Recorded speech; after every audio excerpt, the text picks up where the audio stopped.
আসসালামুয়ালাইকুম viewers, welcome back to my channel. আশা করি সবাই অনেক অনেক ভালো আছেন।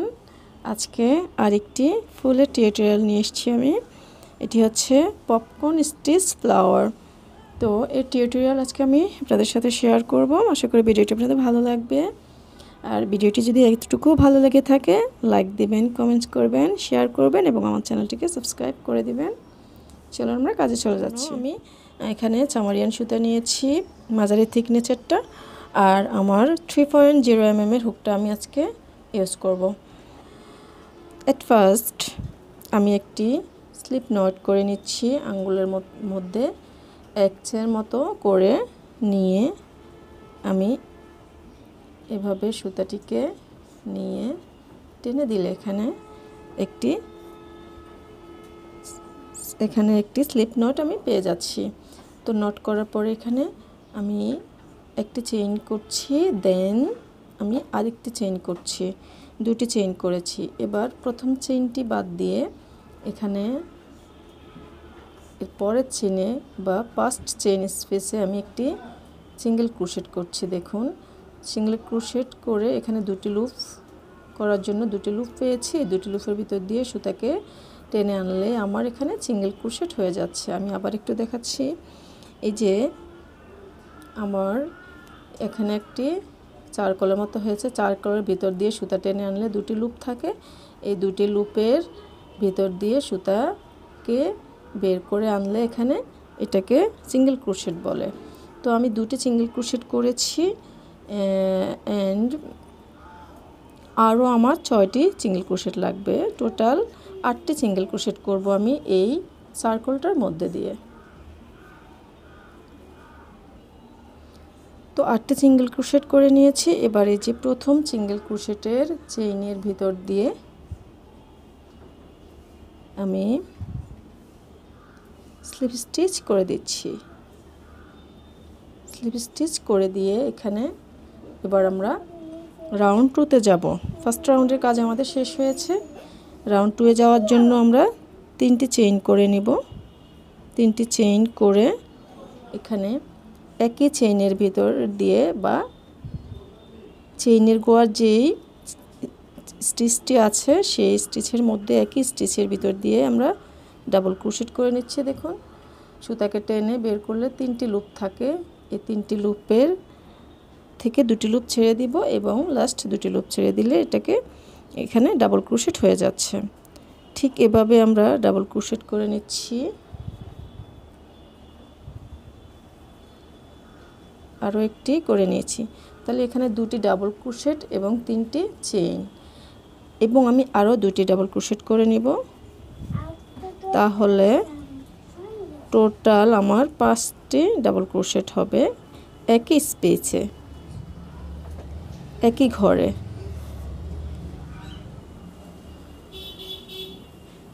এবারে এই সুতাটিকে আমি একটু আলগা করে নিয়েছি। এখানে আমি এই যে প্রথম 3টে চেইন করেছিলাম এর 1, 2, 3 নাম্বার চেইনের ভেতর দিয়ে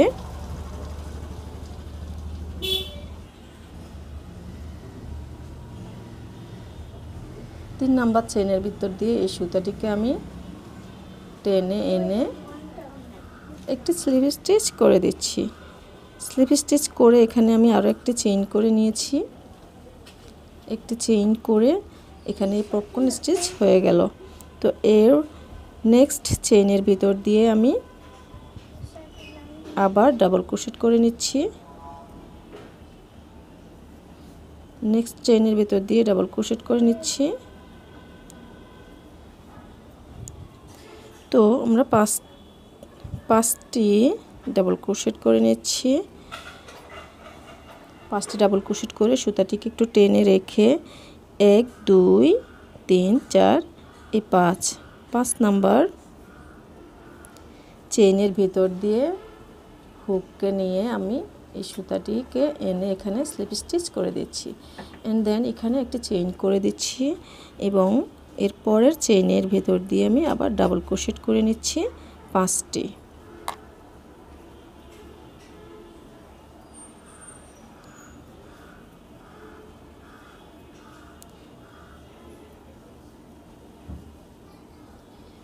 তাহলে আমরা একটি চেইনের ভেতর দিয়ে একটি পপকর্ন স্টিচ পাচ্ছি এবং 8টি চেইনের ভিতর দিয়ে আমরা 8টি পপকর্ন স্টিচ পাচ্ছি। তো এখানে আমার 3টি হয়েছে, আমার আরও 5টি পপকর্ন স্টিচ লাগবে। তো এটি আমার লাস্ট পপকর্ন স্টিচের কাজ। তো 5টি ডাবল ক্রোশেট করে নিয়ে এখানে 1 2 3 4 5 নাম্বার চেইনের ভিতর দিয়ে হুক নিয়ে আমি এখানে একটি সিঙ্গেল ক্রোশেট করে দিচ্ছি আগের ডাবল ক্রোশেটের সুতার সাথে।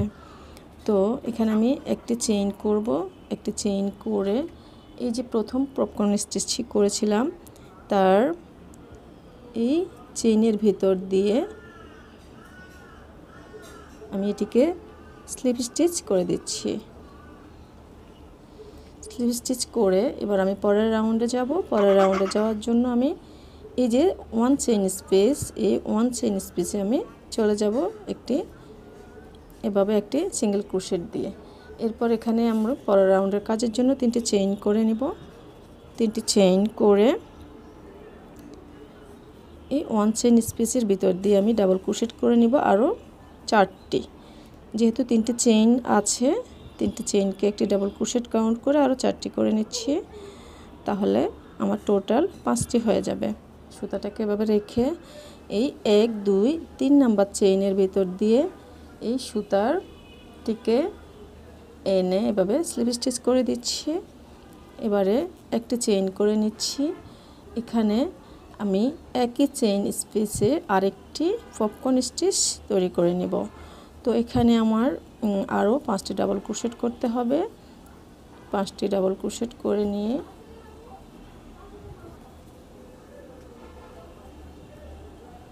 করে সুতাটিকে টেনে আমি এখানে আগের সুতাটিকে এভাবে স্লিপ স্টিচ করে দিচ্ছি। তো এখানে আমি আরেকটি চেইন করে নিচ্ছি। চেইন করে নেক্সট 1 চেইন স্পেসে আবার পপকর্ন স্টিচ করার জন্য 5টি ডাবল ক্রোশেট করে নিচ্ছি, এটিকে একটি স্লিপ স্টিচ করে দিচ্ছি। তো এখানে কথা হচ্ছে আমরা প্রত্যেক 1 চেইন স্পেসের ভিতর দিয়ে আমরা 2টি করে পপকর্ন স্টিচ করে নেব এই রাউন্ডে, রাউন্ড 3। তো এটি আমার এই রাউন্ডের রাউন্ড 3 লাস্ট পপকর্ন স্টিচ।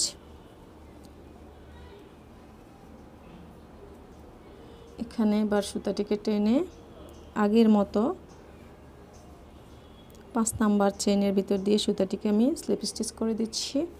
এখানে একটি চেইন করে যে প্রথম পপকর্ন স্টিচের চেইনের ভিতর দিয়ে আমি এখানেও স্লিপ স্টিচ করে দিচ্ছি। তো এবার আমরা রাউন্ড 4-এ যাব। রাউন্ড 4-এ যাওয়ার জন্য যে নেক্সট 1 চেইন স্পেসে একটি সিঙ্গেল ক্রোশেট করে নিব, করে স্পেসে চলে গেলাম। এবার আমি 3টি চেইন করব পরের রাউন্ডে যাওয়ার জন্য। 3টি চেইন করে 1 চেইন স্পেসের ভিতরে আবার ডাবল ক্রোশেট করে নিব 5টি ডাবল ক্রোশেট করে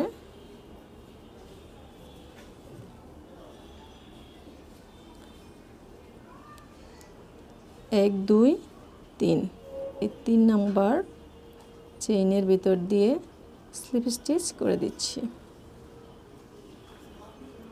এবং একটি চেইন করে নিয়েছি।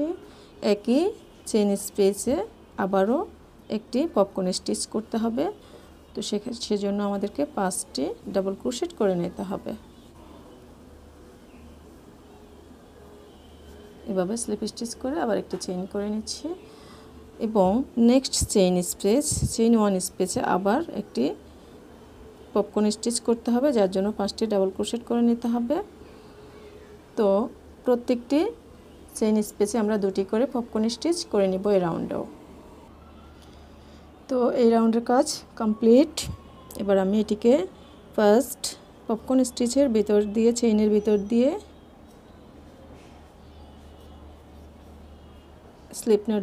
স্লিপ স্টিচ দিয়ে আটকে দেব।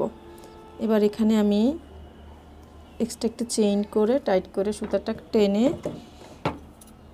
কেটে লুকিয়ে দেব। তো তো হয়ে গেল আমার ফ্লাওয়ার, পপকর্ন স্টিচ ফ্লাওয়ার।